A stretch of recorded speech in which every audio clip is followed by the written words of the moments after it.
I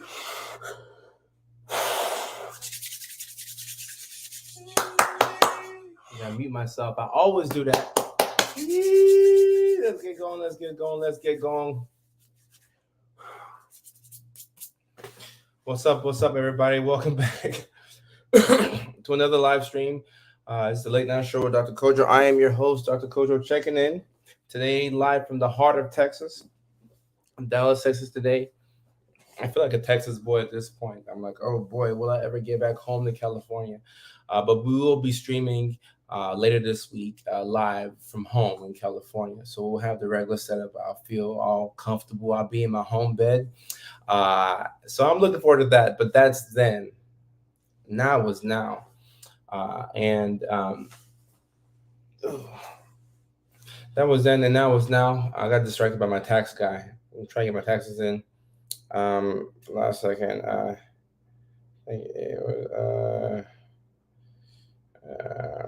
ADHD. I'm literally on April 15th. I'm working to get my taxes. But yeah, we're gonna be talking about 3 ways to stop self-sabotage tonight. One of those ways could be getting your taxes in on time. So I'm still working on that. I hope that there's other people out there who are doing their taxes late to make me feel better about myself. And even if not, I'll be working on that. So there's a little bit of a blubber about me. Go ahead, use the comment section to let me know what your name is if it doesn't already show up, and let me know where you're checking in from. So we got Libby. She's from the Pacific Northwest. We're really happy to have her. She's an OG. Raz in the house. Megan's here. Megan's an OG. And then we got Kayla. Okay, so I'm gonna let people go ahead. Come on in, get comfortable. Let's get started. Let's get going. While y'all doing that, I'm gonna go ahead, multitask. My Adderall just started to wear off, so my appetite's coming back. I gotta get this halal guys in real quick.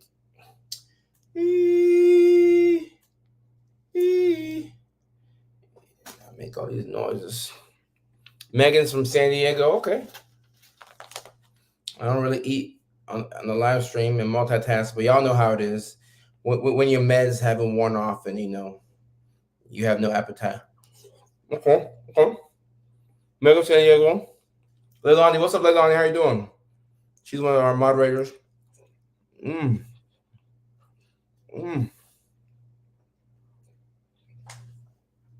I'm hungry, Mickey Ficky. Let me at least get on this bread.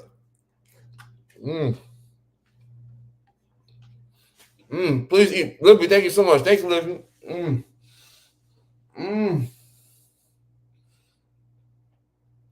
Libby, this is why I love you right here. Thank you.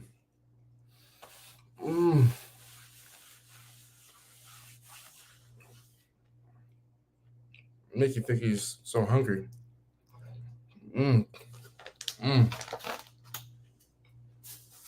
We'll still do a water break of 30 minutes, but we don't want your boy to choke, right?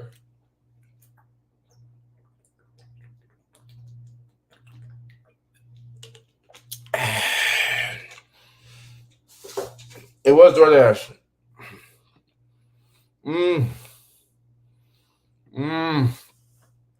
I sent the food to the wrong address. I had to go chase the food down. I'm like, hey, I'm hungry. Why my text guy texting me right now? I'm on live stream. It's my new address. The right address. Actually, I'm not sure. I'm not too sure. I knew that it was not a good idea to wait till April 15th to do my taxes, but I still decided to. Leilani, like I said, is one of our moderators. We gotta do what we gotta do to get things done. So our family walks up is going great. Okay, that's awesome. I'm happy to see that. Thank you, Libby. I appreciate that. Leading the live so I can get some food in. Your boy is hungry. I gotta feel my mind and my body, take care of myself. Look, actually, you know what? We've never ever done this before, but how about we start the live stream with a water break? How about we start the live stream with a word break? Go ahead and drop the magic word in the chat, or if y'all know it, I know somebody knows it because Leilani's in here. But drop the magic word in the chat, and let's get a water break to begin the live stream. So in anticipation of this water break, I'm gonna go ahead and get a couple bites in real quick. A couple bites.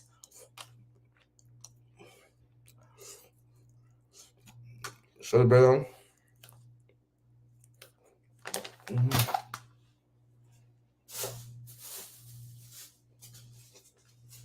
I eat like a fourth grader. I'm a big kid. Mm-hmm. Magic word in there. There we go. Cheers. The magic word is cheers, y'all. Let me get the water in. Whatever you're drinking, it works. Whether it's water, Diet Pepsi, if you're drinking something alcoholic, anything is accepted around here. I'm gonna go to water. Big cheers, y'all.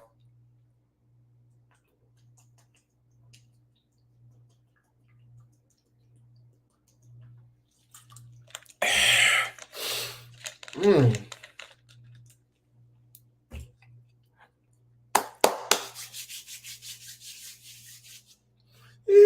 Let me get something to wipe my mouth real quick. And then we can get going.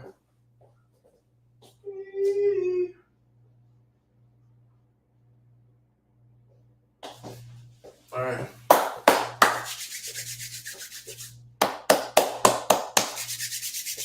Let's get going. Thank you, thank you, thank you, thank you for your attention. Thank you for your attention, and thank you for your patience. Now that I got the food inside of me, I could talk to you all about how to prevent self-sabotage. So shout out to my real ones. I appreciate y'all. Let me see. First time here. I like your shorts on YouTube. Thanks for what you do. Chris, thank you so much. I appreciate you. I got halal guys, by the way. Halal guys. Chicken and beef with the lettuce, the yellow rice, a couple of tomatoes to make my mom happy because she says I gotta eat vegetables and stuff like that. Jessica, that's why we have the water break. I'm actually in Dallas right now, Shafel, and I may have a show here soon, so I will let y'all know about that. I share on Discord. What'd you skip? What'd you share? What'd you share? Gobbling up fast food is Hong. You're right. Yeah, depending on how fast you eat. Depending on how fast you eat. Yeah.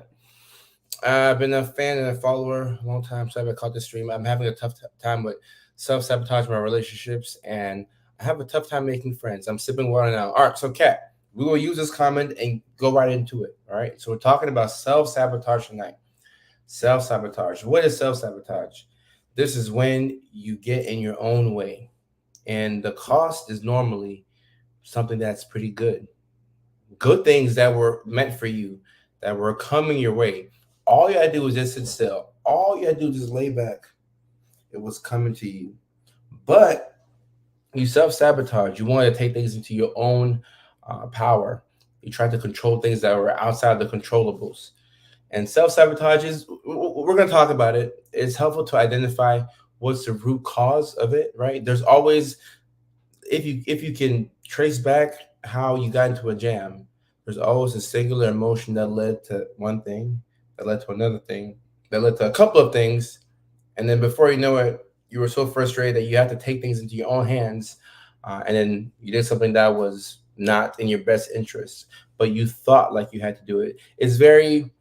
There's a compulsive nature uh, to self-sabotaging behaviors. Not that you have to do it, but you almost feel compelled to do it.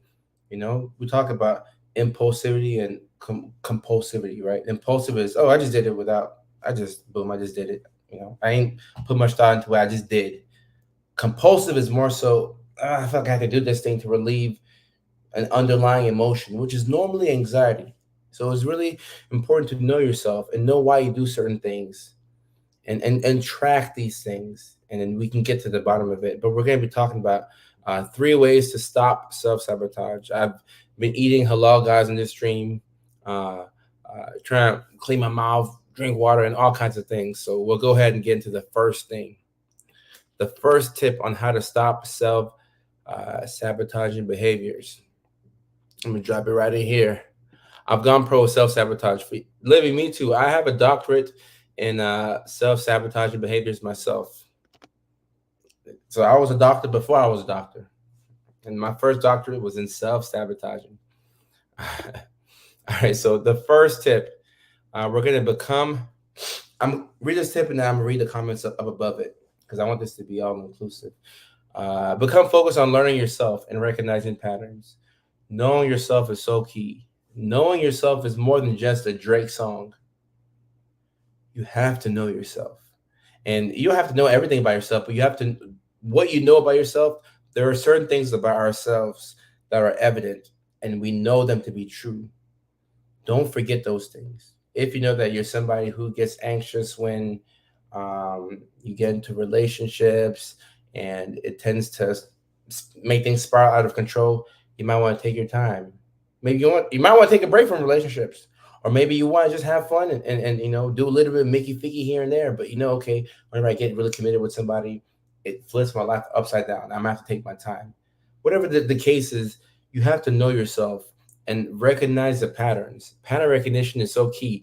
And this is where you're going to need the help of the people around you because you might not see it, but the people around you who love you are like, yo, this is the third time that you did this. And the past two times that you did this, you lost a lot of money. So maybe stay away from this activity or this person or this environment. Let's not get high again tonight because when you get high, you make certain decisions. When you get drunk, are y'all connecting the dots here? I hope y'all connecting the dots here. Kathleen says, story of my life. I sabotage everything, especially relationships. Well, Kathleen, we're getting to the bottom of that tonight. Tonight. MSC says, I get frozen in fear and want to reach out, but anxious of being hurt. Okay. If you are afraid of being hurt, then the fear of you being hurt will dominate your life. It's going to be that black cloud hanging over you. We don't want to move out of fear. We want to move out of love. Now, we have to be smart. Don't just do, don't just do things without some thought, but we need to be operating out of love and not fear. Yeah, Shafel, I will let you know. I'm working on that Dallas show as we speak. I will let you know about that. Or Shafali, I appreciate you.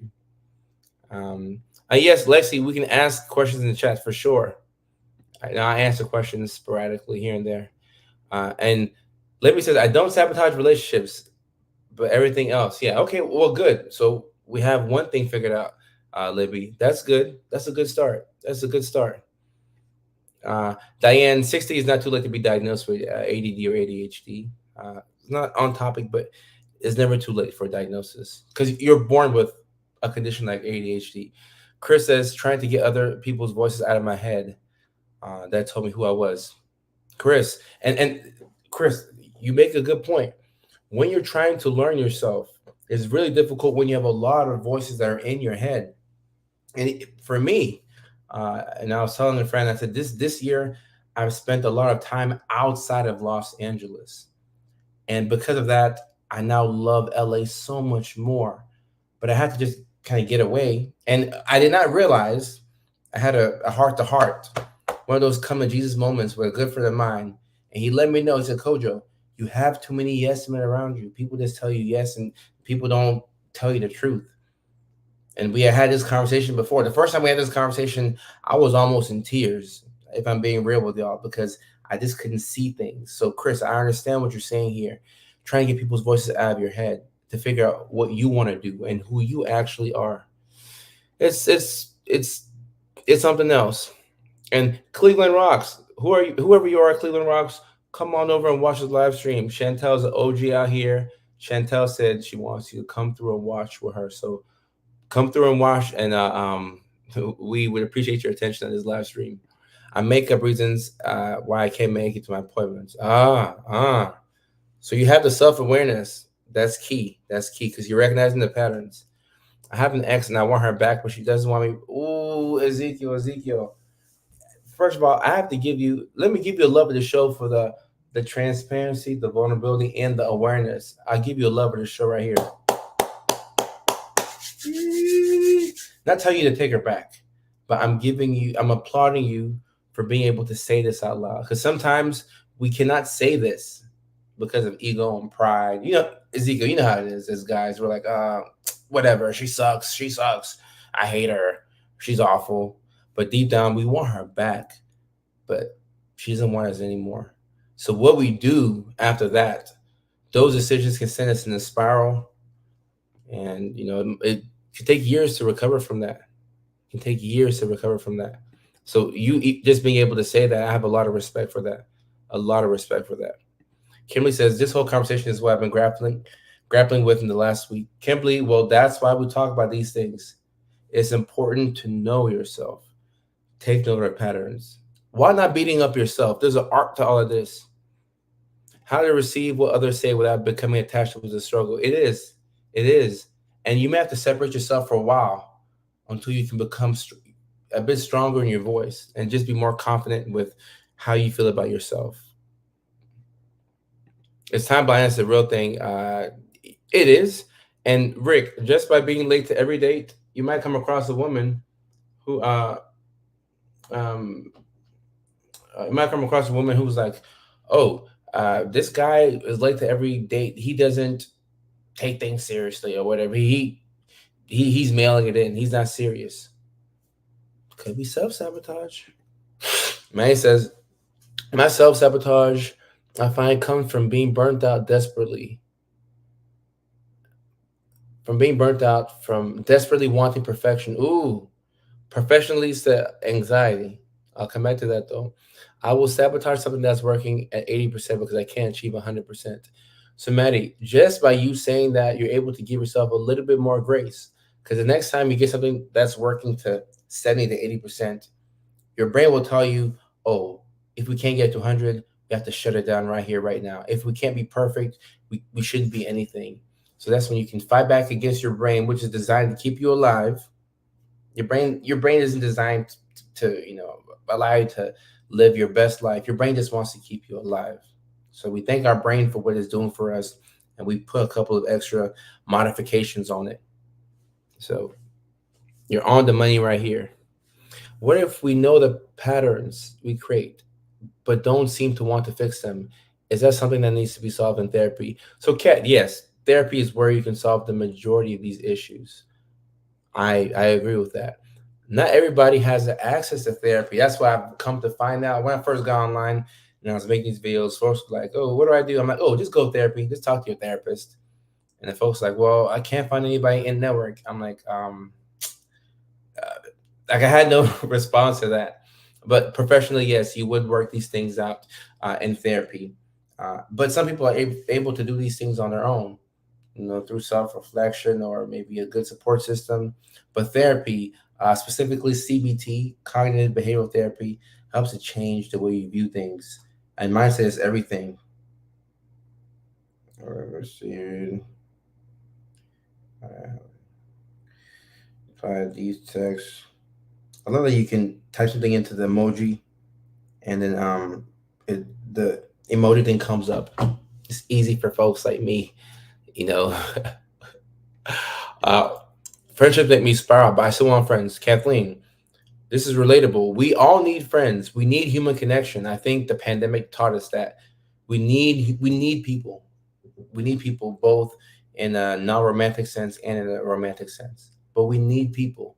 But you know that sometimes the wrong people can make you spiral. So now it's about how do you figure yourself out, or how do you present a more healed version of yourself. It doesn't have to be anything extravagant, but how can you work yourself a little bit better? Because if you're, and Kathleen, what's probably happening with you? And I don't know I don't know if this is your situation, but we make friends based off of where we are in the moment. We date people, we do business with people based off where we are in the moment. If you're doing a lot of self-sabotaging behaviors, you're drinking every day, you're smoking every day, you're blowing money every day, the friends you make are going to be people who do the same types of things, right? And then as you start to make progress and you want to get better, your friends are looking around, this guy's high, this girl's drunk, and I'm not coming for substances, trust me.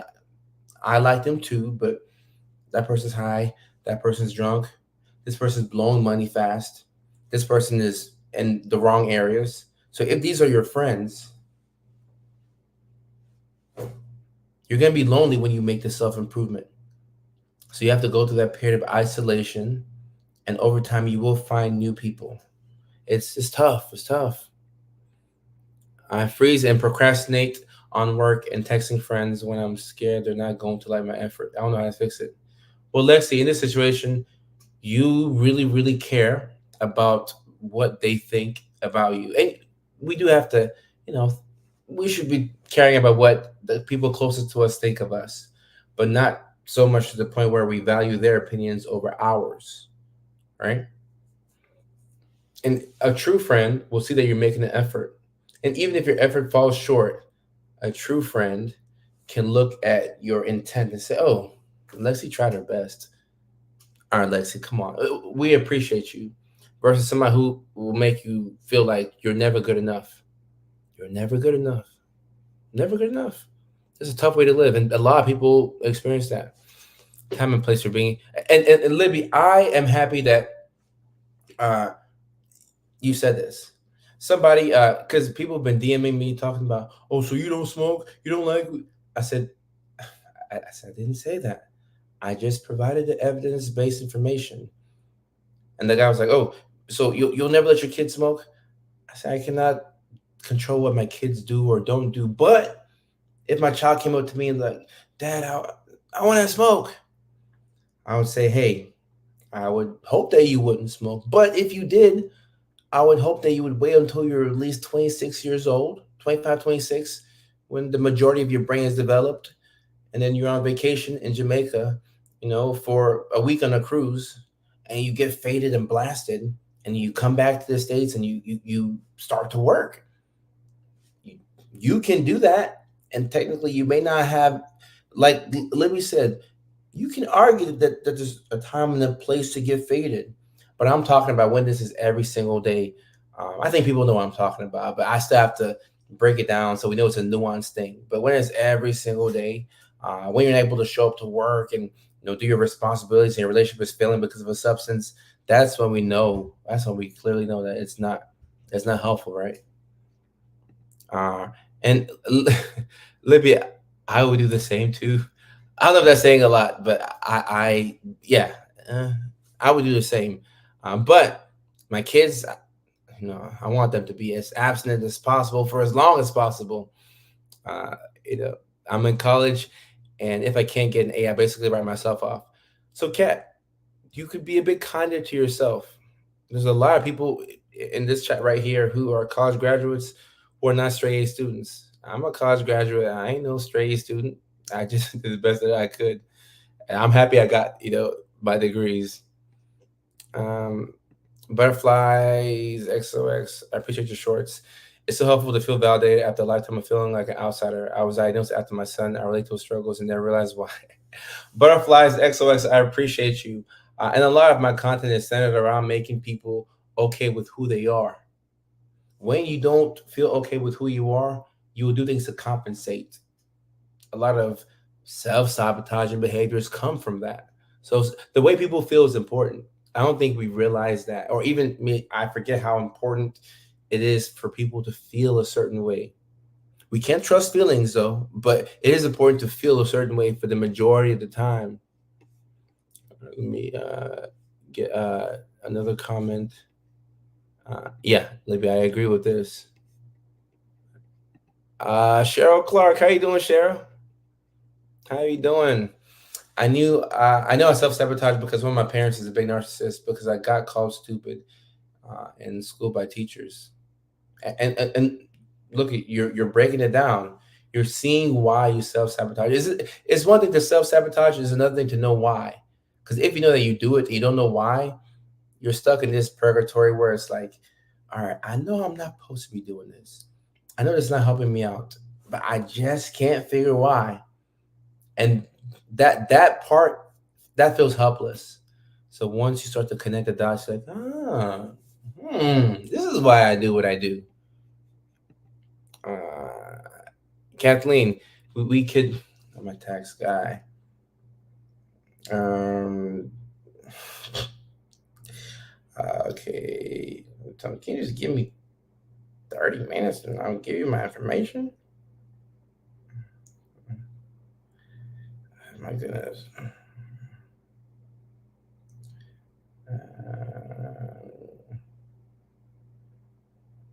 Ricky Ficky. All right, I'm gonna send you my stuff a little bit later. Okay, date of birth. Ricky Ficky. You could Google that. All right. All right. Anyways, um, let me see. I saw a comment I wanted to get. Ah, right here. I had to isolate myself in order to quit drinking, cut ties with everyone I would drink with. When you go sober, you lose a lot of your friend group. That could be even harder than giving up the substance. Maybe not harder, but it's up there. It's difficult, Kayla. It's difficult. It's a new way to live. You're finding a new way to live. For so many years, I've been told my effort wasn't good enough, so I quit putting in the effort. It took a while to realize that. And Mommy of Kittens, what a name, by the way. Once you put two and two together and you realize that it's because people had told you that for so long, you had that light bulb moment. And for everybody in this chat right now who's watching, who can identify with self sabotaging behaviors, once you get to that light bulb moment, it's a moment of truth. You can choose to acknowledge that information and make the change. Or you can choose to just do what you want to do. And even if you don't make a change, you shouldn't beat yourself up. But it's important to know that once that light bulb moment comes, it empowers you to know, okay, if there's a problem that I've identified, I know if I attack it a certain way, I can fix it. Like I don't have to be this way my whole life. Chantel, thank you for coming through. I appreciate you. Thank you so much. Thank you so much. Yeah, look, we gotta speak good about ourselves over here. Self sabotage through self medicating. Rick, Rick, Rick, Rick, talk about it.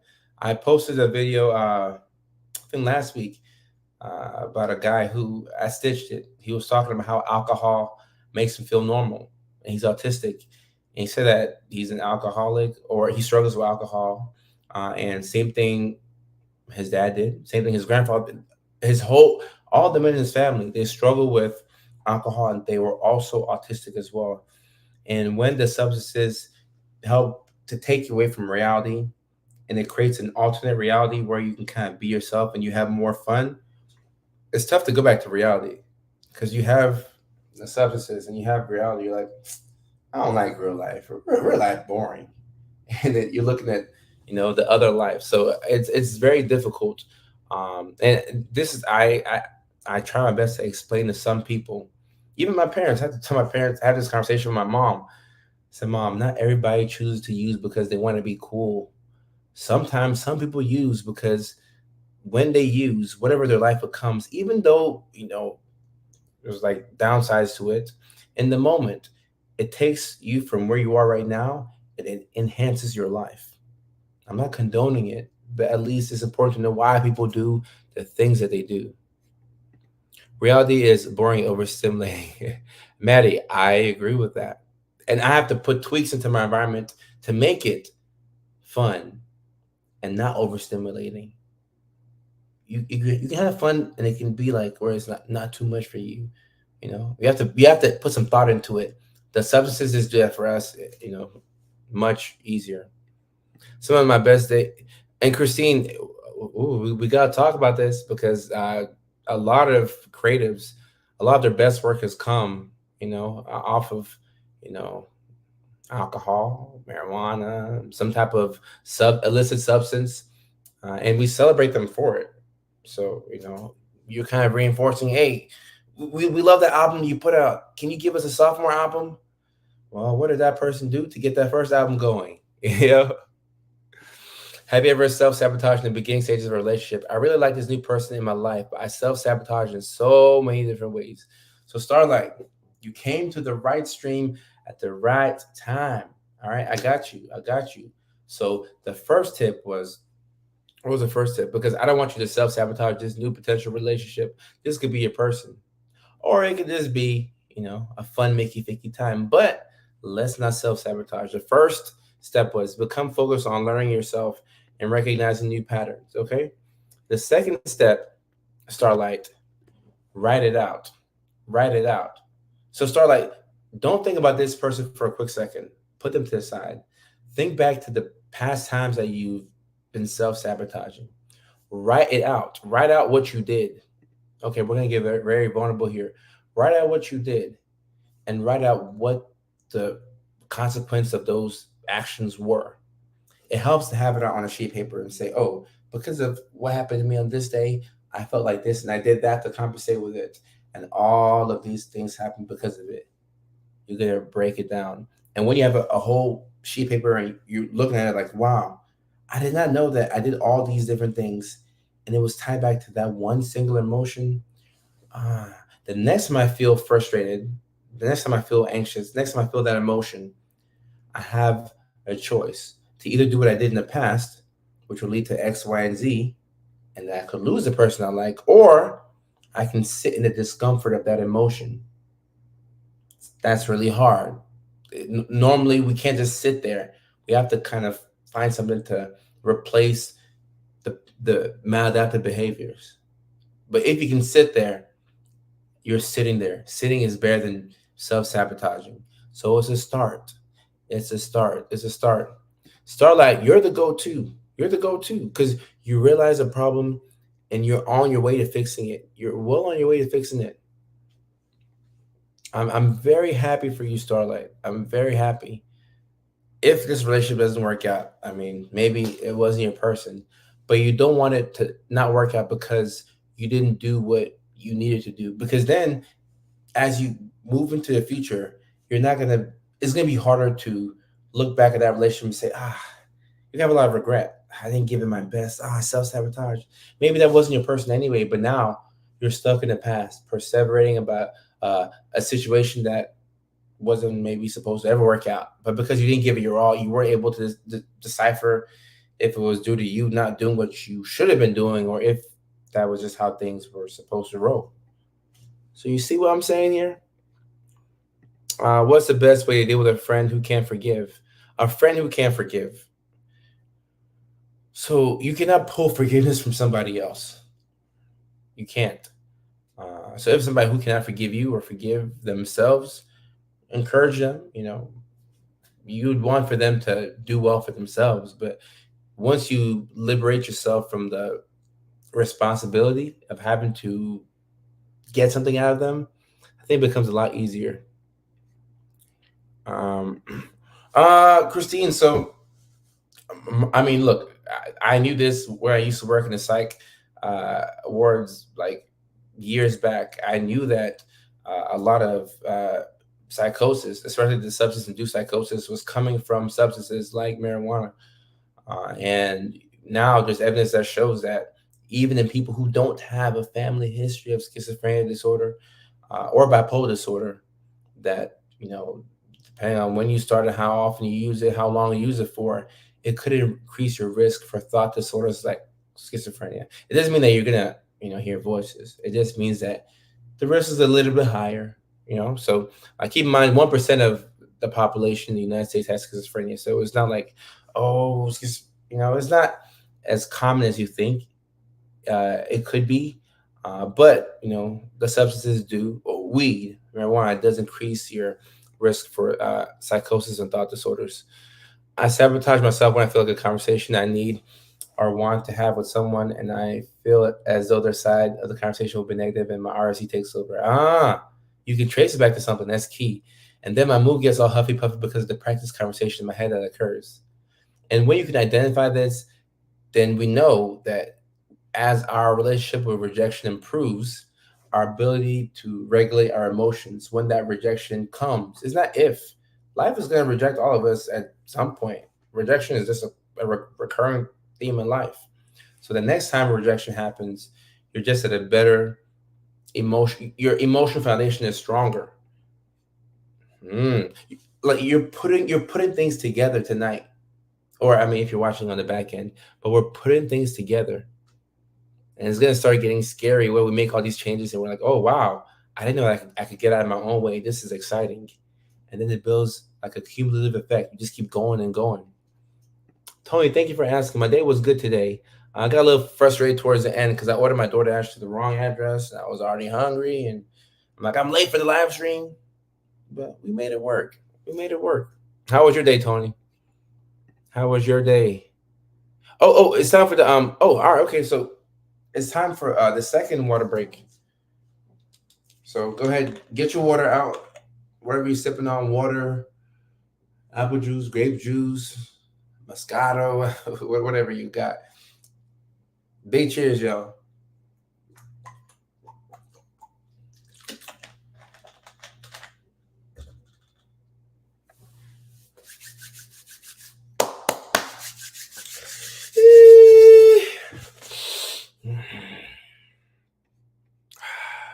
Get some good water. I really want to start journaling, but I have so many empty agendas and notebooks laying around. Okay, looks like the chat gave some tips about journaling. I think that's there. Emily had a couple of tips. Journaling is key. The second tip of this stream: preventing self sabotage. Write it out. So as you journal, this is a great way to just get it out. And I've been journaling a lot more now that I've been doing comedy because you have to write. So now before I even write jokes, I just write how I feel. Today I feel conflicted. I feel somewhat unproductive. Today I feel, lazy. Like being honest with yourself. That allows you to understand yourself at a higher level. These are all key things. Um, oh, I must be a heartbreaker. I don't know what the context is, but I mean, I have been in the past, but I have been in the past. Sometimes I do it in the present, but it's one thing to break hearts, and another thing to actively do it. So, and sometimes you can break your own heart. I don't know if y'all relate to that. You can break your own heart depending on what expectations you set for a person or for a situation. So, I'm learning by myself too. I'm learning by myself. Okay, all right. People been drinking water today. Okay, okay. No, Starlight, no, you're not being rude. You're not being rude. Look, we are all people over here, and I'm not sure if you're familiar with my live stream, but I'm not even coming to y'all as Dr. Kojo. I'm coming as a flawed human being. I'm just a Mickey Ficky, just like you. And as I teach, I learn myself. I just want to learn. I just want to be better. Water. Oh, all right. Y'all are inspiring me to drink more water. This is pretty cool. This is pretty cool. All right. And then we had Emily who had 7 shots of espresso today. Ooh, your heart. Emily's heart was working today. Emily, was it effective? Did you get a lot done today? Were you able to stay up? There's a reason why you had 7 shots of espresso. Why such a reminder? Just I can relate to that. I gotta wear my retainers. All right, let me click this real quick. I'm finding as an adult, I'm struggling with cravings and binging, and I feel it's due to undiagnosed ADHD. Mmm, mmm, mmm, mmm. I make that noise when people start to put that, two and two together. Bebop. Mmm. It's sabotaging my fitness goals. What can I do to shift away from food, equaling fun, and treat food as fuel? Mm, mm. Bebop. This is classic self sabotage right here because you struggle with the cravings and binging, and you have an idea of what it could be due to the undiagnosed ADHD. And what I find, and this is why I don't, I don't, when I hear people talk about self diagnosis, you'll never hear me say, oh, self diagnosis is not valid. You're not a doctor. You're not a therapist. You're not a whatever. You can't diagnose yourself. I would say self diagnoses should be taken pretty seriously. Of course, a qualified clinician is still going to go back around and make sure that it is what the person thinks it is. Like they'll still ask questions, they'll still do the whole psych evaluation. But a lot of people who get diagnosed later in life knew that they had ADHD before they had it. I got diagnosed when I was 26. I knew I had it, in seventh grade, possibly earlier than that. Actually, earlier than that, but I knew for sure in seventh grade. So I'm not gonna, not validate your experience. So it looks like you have some insight into what could be causing the potential self sabotage. And if it is ADHD, bebop, then Even without having ADHD diagnosis, you can still start to do things for yourself that somebody with ADHD would do to help themselves out. So if you haven't been diagnosed, you can't pull Concerta out of you know any hole in your body. Like you gotta get the stuff prescribed, or Ritalin or Adderall or Wellbeach, whatever. But we don't have the medications. Cool. What can we do? We can do lifestyle modifications. We can exercise more. We can stay away from processed foods, things that somebody with ADHD would do to help themselves out. We can talk to ourselves better. We can surround ourselves with people who care about us. We can be wary of synthetic food dyes that have been known to cause irritability and anxiety for people who have ADHD. We can, I think I mentioned avoiding processed foods, but we can do these different hacks that people with ADHD do to help themselves out, even without being formally diagnosed. And that can help us out, right? Uh, you want to shift from away from food as fun and treat food as fuel. Well, how about we get on, a schedule, routine? Let's eat every day at the same time. Let's try and find some foods that we can eat every day at the same time. Let's try and get some healthy foods, and let's train our bodies to delay gratification, because we cannot go off of feeling. And if y'all are adults in here, for those of y'all who are adults, you know what I'm talking about. We cannot go off of feeling. I feel sad. I want to cut myself. We can, but we shouldn't. I feel excited. I want to go spend a lot of money at the mall. I feel horny. I'm gonna hook up with the first person that I meet at the bar. You know, I feel angry. I'm gonna punch the next person who talks crazy to me. We can't go off of feeling and emotion. We have to learn how to process these things. Learning to regulate your emotions is just as important as know how to cook, know how to drive. It's a life skill. It's a big time life skill. So, Bebop, you're in the process of figuring something out here. I like where we're at. I like where we're at. I like where we're at. So, having a set schedule, we eat certain foods at a certain time every single day, and also work on your relationship with food. Because if you use food as fun, you probably didn't just wake up one day and like, oh, food is fun. Maybe growing up, your parents gave you food as a way to reward you. Like, oh, I did great today at school. We get 3 extra honey buns, or something like that. So repairing your relationship with food, because food is a bit of a complicated thing, and we can go off into a whole different tangent with food. And going off that tangent, something in that tangent is, you know, an originator of eating disorders and body dysmorphia. These things are all interconnected. So it can get quite complicated, but to understand that there's a potential problem there and to want to make a change, any small change you make gets you a lot closer to your goals. So, Bob, you're in the process of figuring something out. I'm not sure what it is, but I like it. I'm not sure what it is, but I like it. Let me get to some comments. Leilani, once I get back home, but see, the thing is, my cleaning lady, she puts all of my stuff in different places.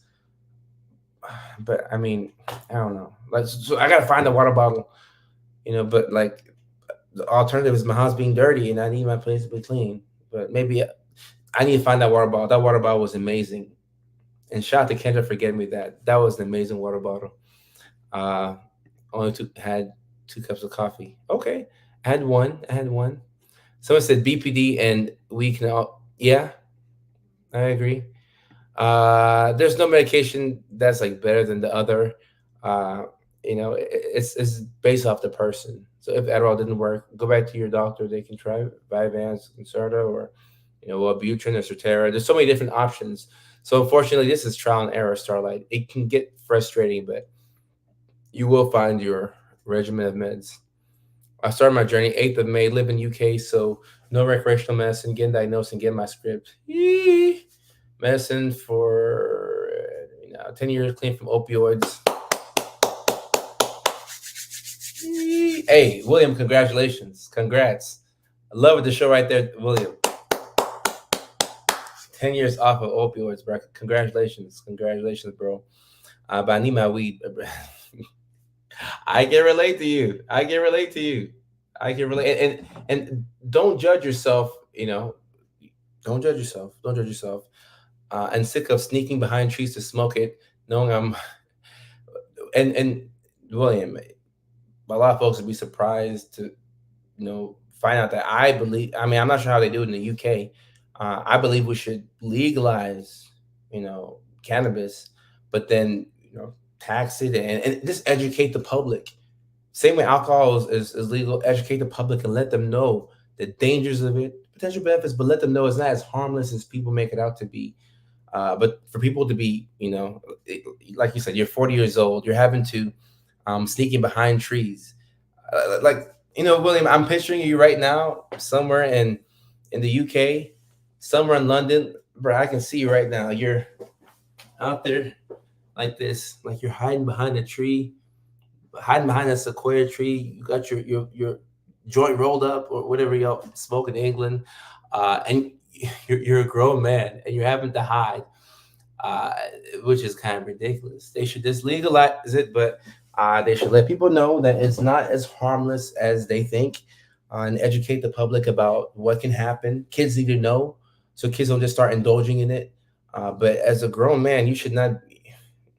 You're 40 years old, you know. I guess maybe it's the California in me. I'm like, oh man, this man's 40 years old, and why are we punishing him and making him have to hide behind? I think if you just let people know, because my thing is, in today's age, people want to know, people want the information. People don't want to be treated like they're kids. Tell people, like legalizing that doesn't mean I want everybody to start smoking it. No, I mean if you want to, okay, but you should know the risks and the benefits and everything, and be able to make an informed decision on your own, without having to like hide. You're 40 years old, man. But congratulations, 10 years off of opioids. Congratulations. Love you too, brother. Love you too, and congrats. 10 years. That's major. Congratulations. Congratulations. Congratulations. Um, and oh, your chef. Oh, somebody was talking about food earlier, William. I'm not sure if you caught that. And let me drop the third tip in here and let me answer some questions for y'all. So the third tip, which I've been referring to throughout the whole stream, is self compassion. Uh, you gotta be nice to yourself. And when you self sabotage and you realize that you've done it, it's easy to get into that cycle of hating yourself and be like, oh damn it, I can't get it right. I was effed up. You have to be nice to yourself. You have to be like Brett Favre. If y'all remember Brett Favre, a quarterback in the NFL, he threw a lot of touchdowns, but he threw a lot of picks. Green Bay Packers, Vikings, and I think he played for the Jets for 1 year. He threw a lot of picks. He would throw an interception, a pick six, taking back the other way the other team scores. The very next drive, he comes back, he acts like it never happened. He's out there still slinging, slinging. You have to be a Brett Favre when it comes to self sabotage. Don't respect your mistakes. Learn from them, but don't respect your mistakes. Not at all. Jerome, uh, dance my daughter, doing your dance. This is a big one right here. Go ahead and leave the clapping hands emoji for Jerome Simlin. Jerome Salim.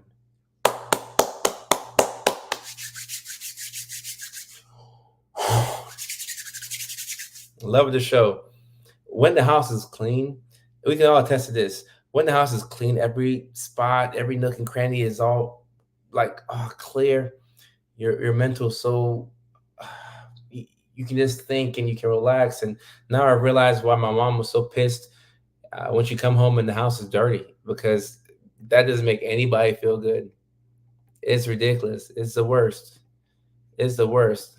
Eee, Congratulations. And yeah, we gotta be kind to ourselves. I want to legalize. Maddie, yeah, I would love to do a study with some university where I look into it. It's so hard when your inner voice is a voice from the past. Right, right. But we can come to the present and we can do a lot of amazing things in the present. See a couple of these comments. I suspect I'm on the autism spectrum. I'm working on getting diagnosed. I've got online friends who are making sure I make and keep my appointments. So you have accountability. That's great. You're tapping into your support system. That's fantastic. And you think that you could be autistic. And a lot of people nowadays are being diagnosed because they think it. They go get help, and then they get the formal diagnosis, and it confirms what they've been suspecting the whole time. And look, we've never ever had this in the medical community. We've never had it. We've never had a time when people could watch videos online. Like think about this for a second. We've never had a time where people could watch videos online and say, I might be autistic. I think I got it. And actually come back the next day and watch my videos like, nah, like, I know I got it. I know I got it. And then go get to a doctor's office. And after a series of testing, it's like, oh, wow, I did have it. Like, we've never had that before because of social media and the internet and the DSM, psychiatry, healthcare, medicine has not caught up to this social media boom. Even I haven't even fully caught up to it, but I am ahead of psychiatry because of y'all. I see what y'all are saying. I don't do anything that's spectacular. I just listen to what y'all say. I look in my DMs. I just listen to the people. If you listen to the people will tell you what's going on. So we're probably a good 5 to 7 years ahead of healthcare and psychiatry. So yeah, when you suspect something, take it seriously. And if you have the ability to do so, please look and see if you can get a formal diagnosis. Chris says, why were so many of us misdiagnosed as bipolar when we actually were born with autism? Chris, that's a fantastic question. The diagnostic criteria, I think, for autism, is something that I think a lot of clinicians don't understand. Even looking at my education, we talked about autism, but I don't think we went in depth into what autism looks like, how does it present. It was never such a focal point of my education. But in school, you learn how to research information and how to synthesize it. And I use my tools I learned in school to do further research on my own to learn about autism.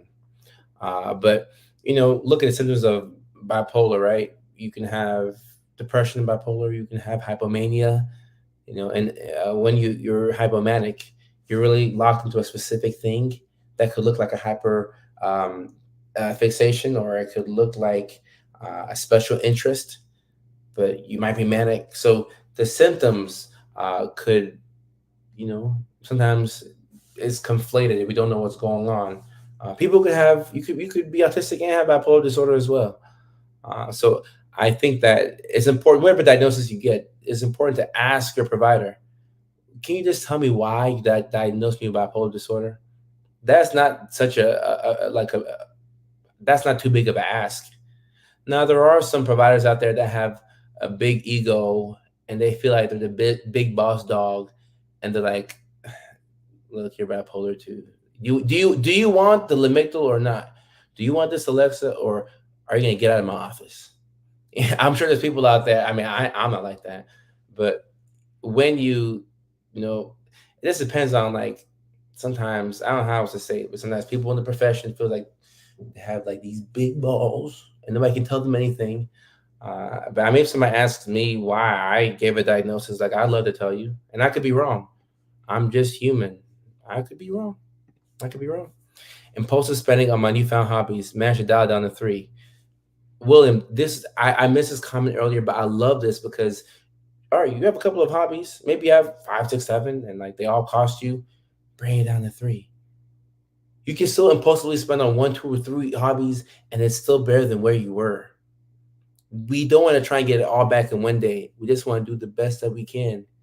Don't try and get it back all in one day. I'm neurodivergent and my children are ADHD too. How do I help them with grieving in a healthy way? All right, so LaJoya, I just caught this comment. First of all, I'm definitely sorry for your loss. When it comes to grief, it's something that I do believe neurodivergent individuals struggle with grief a little bit more.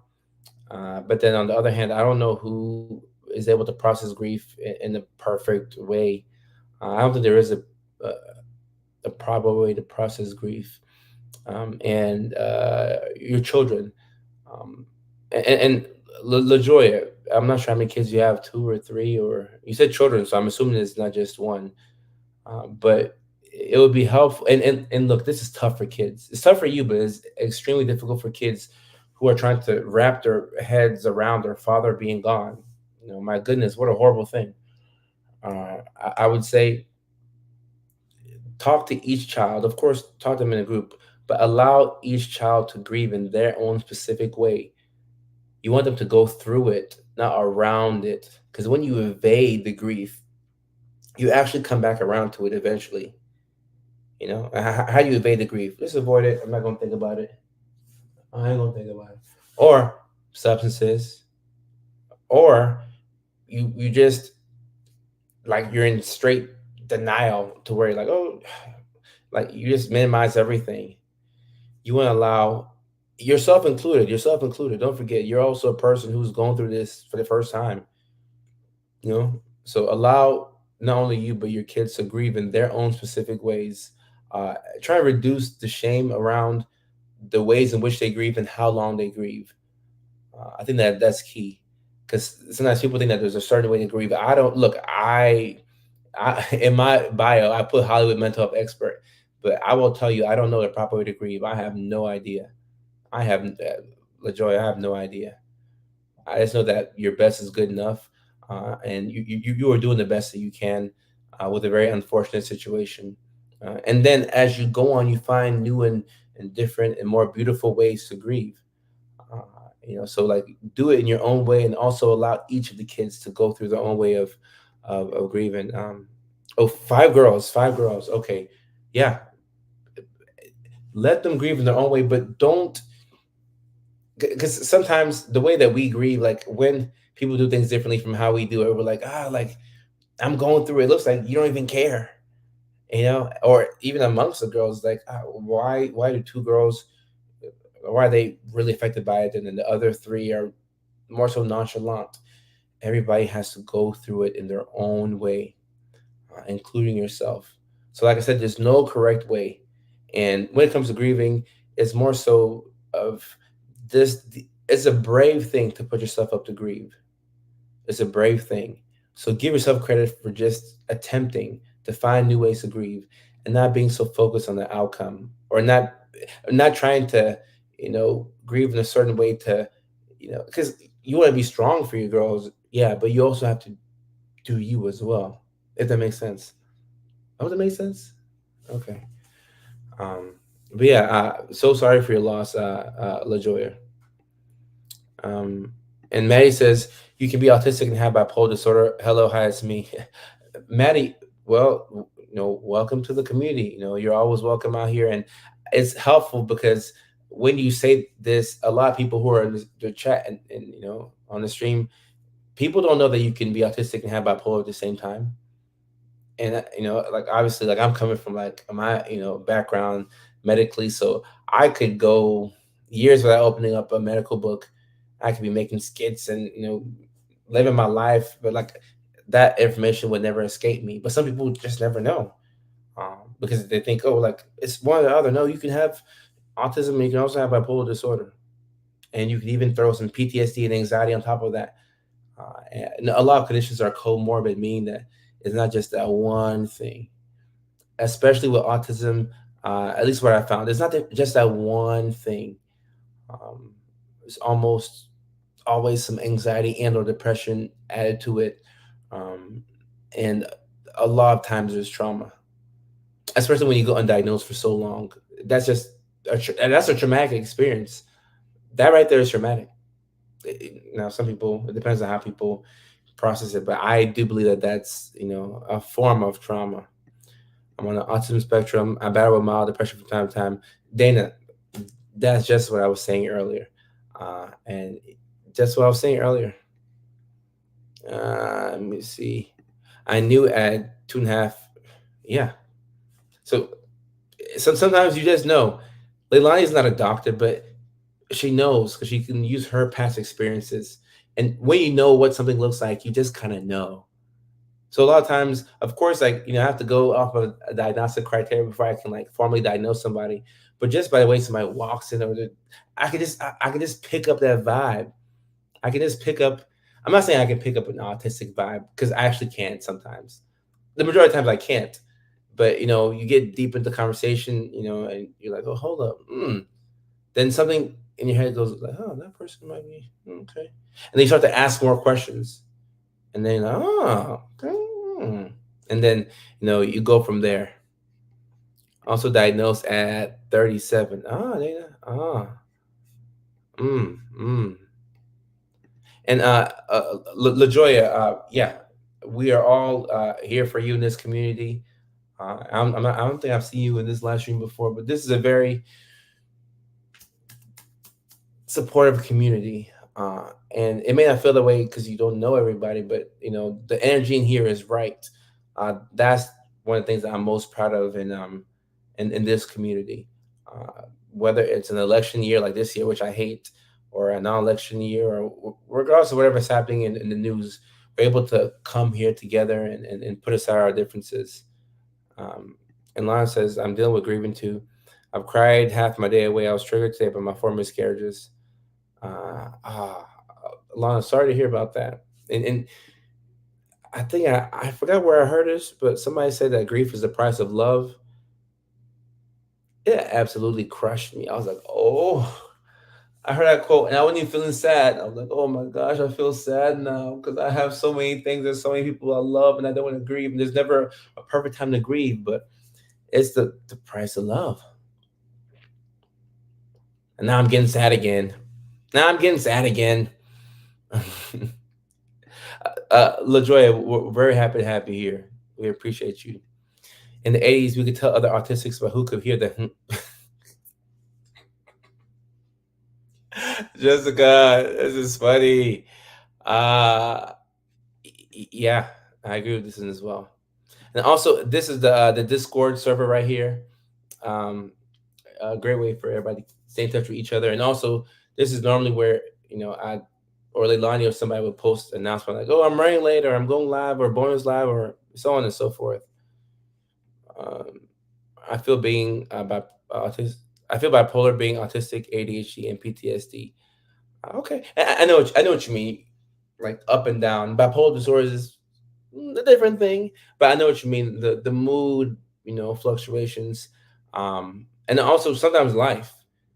Sometimes not everything is pathological. Just life. Sometimes life is just life, and life just feels heavy, and sometimes life can feel like a mental illness. I hope that makes sense.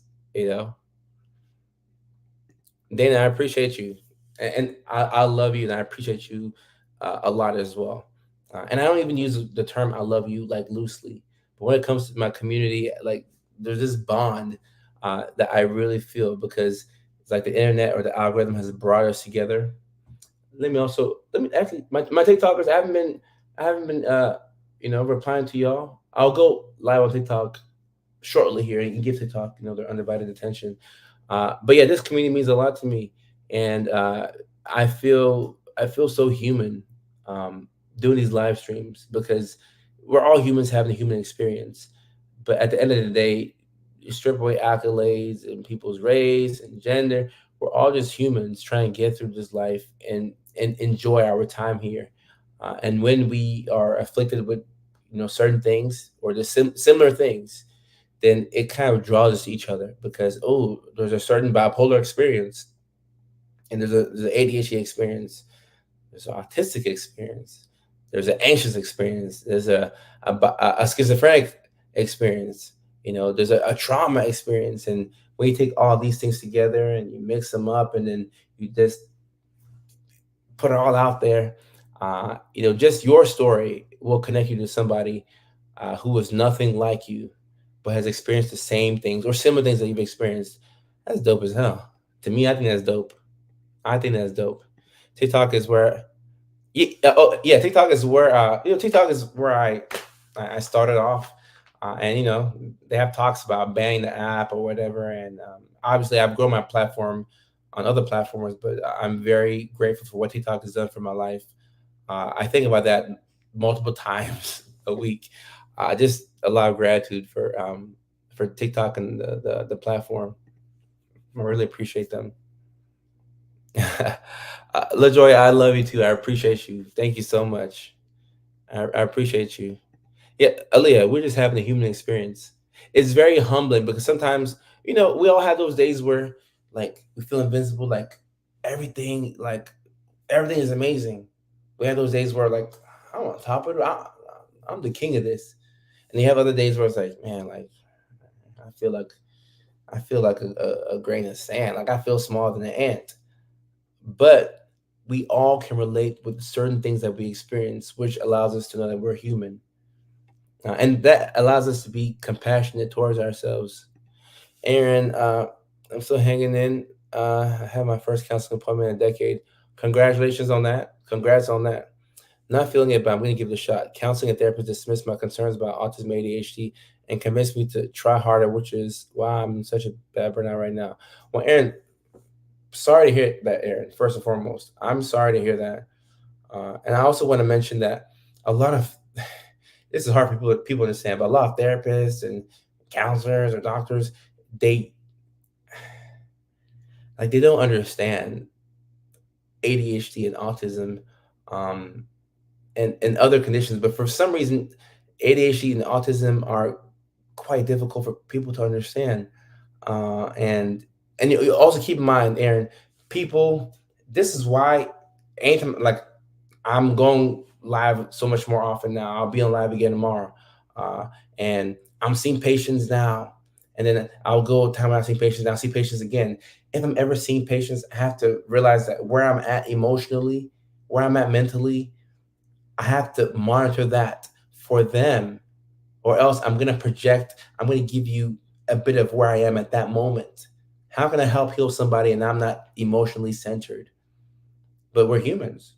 So somebody who doesn't, know and or believe in ADHD, autism, and you bring your concerns to them, they're like, all right, man, like just try like a bit harder, like just focus, just try. And it's medical gaslighting. Sometimes it's unintentional. A lot of times, I guess people just suck. But there are times when it's unintentional, and then your therapist might need you to extend them grace. But at the same time, like you got to find another one because you have to get the job done. Kat, I appreciate you. Uh, Kat, thank you for having me. Thank y'all for having me. I appreciate y'all. Uh, William, I don't know. But actually, William, I'll be in the Joe Rogan Experience sometime in the future. I don't know when, but I speak things into existence. I would love to be on a 4 hour chat with Joe Rogan and just talk about some of these thoughts, uh, because there's a lot of what Joe Rogan says I don't agree with. I'm like, but I like the fact that he's confident enough to articulate those thoughts, and a lot of what he says is very compelling. I like the way he goes about processing things, and I'm able to be like, I don't agree with that, but that's so neat. I would love to be in this podcast, and that would be Joe Rogan. Let me know, Joe. You're in Austin. Let me know. I will fly down, drive down. I love to be on the Joe Rogan Experience. Like I would love to be on there. Let me see. I used to feel like I would never fit in, but I get overstimulated. What my dad say? I'll get to him in a second. I used to carry a Walkman back in the day. And, right. And Leah, that's why it can be really difficult for kids when they're neurodivergent to get through school. And now you're an adult, you're able to have compassion for kids who are going through it nowadays. It's tough for these kids nowadays. By hearing by. How are you doing, by the way? And yeah, it would be cool to be on that podcast. Lana, this has been a big lesson to me too. I just I think I've always craved authenticity and realness, but even more so now. I crave it. I crave it. Unfortunately, this is a price. Our loss of our border collie was unexpected and traumatic for us all. It brought me to my knees physically and metaphorically. It lost part of my heart, and I didn't know how to go forward for a bit because I was so engulfed in my grief. But we're getting there. My youngest son is even asking for a puppy because he misses having a puppy in the house. He wants to be able to make new memories with a puppy. And personally, I think it will be very therapeutic. And then Lonnie, when I found out that you had lost your puppy, I felt it because I have a dog, and I'm like, oh my gosh, I didn't realize until you get a pet, you don't realize how. like all encompassing that type of grief can be. And I haven't even experienced it. I'm just imagining how it would be. And it's not a pleasant thought when it comes into my head, not at all. Yeah, Dana. Sometimes I look at my story, and um, but I will say for me, I have a praying mother. I'm a Christian. Not the most perfect one, but I have a praying mother and a lot of people who have looked out for me. So my success is not my own. A, a good part of it is my parents and people who care about me. Mary, how you doing? What's up, Mary? ADD since '93. That rolls off the tongue. ADD since '93. I like that. I was born in '92, so I can't say '93. ADD since '90. That rolls off the tongue. But I also hear the hums, and this bulb in my room has been. You probably found you're able to tighten it. That's what's up, kid. That's what's up. Praise God. Praise God. We need to normalize these conversations so much, so more people can heal and feel these resources. Yeah, yeah, I agree. I agree. And border collie too. That's what's up. Um, uh, what's up? Nicole, I did. I got the. I was able to get my DoorDash, my halal guys. So thank you very much. I was able to find it. I was about to just go affect my mood. I'm like, our culture was just food. You'll find it. Let me answer this question, and then I'll go on TikTok. So Bree, everybody on TikTok, I will cross over to TikTok. Just give me a second. Let me answer this question. And yeah, it's been over an hour on Facebook, so it's time to hop on TikTok. Coda, do you get really exhausted every day, having to work a lot harder than others in order to manage everything you need to manage? Dana, I do get exhausted at the end of my day, um, but it's always from like admin related tasks, like an email or organizing something, or like having to like boring repetitive tasks are very difficult for me. So now I'm learning and I'm optimizing my system because I have a team of like 5, 6 people, and I'm always looking to see how I can utilize them better, and just getting more and more honest with myself. Like, oh, I suck at this. I suck at this. Can someone help me out with this? Can someone help me out with this? It's all about seeking out that help. I've been really big about that. Been really big about trying to figure out what help I need and how I can create a system. So things are getting better now because everything is system based. Like on any random day, I could have an amazing Wednesday where I knock out everything on my to do list, everything on my priority list. I hit the gym. I talk, nice to myself. I feel great. I feel amazing. But maybe that next day on Thursday, I might not be able to do a tenth of what I did on Wednesday. And then that could send me into a loop where I'm like, oh, I'm not productive. My schedule. So I'm learning myself and I'm focusing on getting a system in place. I don't have to be hella productive every day, but having a system ensures that I will achieve a minimum level of productivity while also optimizing for the sleep that I need. Because I realize when I get sleep, I'm a different person. Um, Me without sleep and me with sleep, I, I'm calmer. I can gather my thoughts. It's so much better. So I'm working on that system, and it's not always about hard work, but it's about working smart. But sometimes, in order to work smart, you have to work hard. You can't avoid the hard work, but it's not healthy to work hard all the time. I'll say that. To be working hard, hard, hard, hard. No, you can't do that all the time. So I've been working on a system, a system, a system, a system, a system. Uh, and Maddie, I appreciate you. Thank you for coming through. Thank you so much. And my TikTok and by hearing and hearing by. Ooh, okay. All right. I'm happy that you're doing a little bit better now. What's my TikTok is at. What's my TikTok at Dr. on TikTok. That's my TikTok right there. Official team member. Right, Lilani. Can I watch a stream without having TikTok? Can't. I don't. I think you have to be on TikTok to watch a TikTok stream. I think. Yeah, yeah, yeah, yeah. You do. But I mean, I'm going. live again tomorrow, same time. 9 o'clock East Coast, 6 o'clock West Coast, 8 o'clock Tennessee. Yeah, I'm happy you mentioned momentum. Momentum is key for me. Having good momentum, uh, I can ride momentum into like a 72 hour productivity window. Like, oh, I felt great Monday, Tuesday, Wednesday. And there's been times, let me say this before yeah, I got my shoes on right now, Leilani. I got my shoes on right now. I got my shoes on right now. It helps.